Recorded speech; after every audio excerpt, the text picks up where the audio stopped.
Monsieur Berbera, vous voyagez beaucoup de par le monde. Quels sont vos liens avec l'Afrique francophone?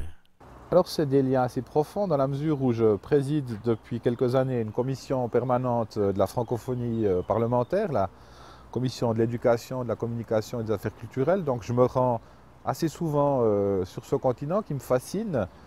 Et c'est vrai qu'avec l'Afrique, nous avons des liens culturels importants puisque beaucoup de pays d'Afrique subsaharienne parlent le français.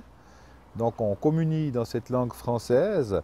Et je dirais que ce sont des pays qui sont très attachants, même s'il y a des difficultés politiques, économiques, sociales assez grandes. Et je trouve qu'il est intéressant d'avoir justement ces contacts entre la Suisse, qui n'a pas de passé colonial, donc qui est vu en Afrique comme un pays de liberté, de droits de l'homme, de démocratie, et ces pays d'Afrique qui ont bien besoin d'un appui de la part de certains pays européens ou nord-américains.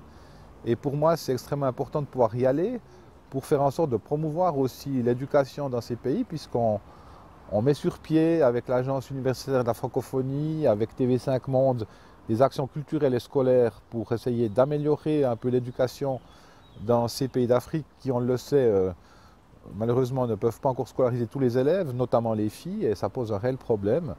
Et c'est pour ça que j'ai beaucoup de liens avec ces pays d'Afrique. Et je trouve aussi qu'il est intéressant que la Suisse puisse s'engager plus dans cette voie-là afin de permettre aussi que ces pays se développent.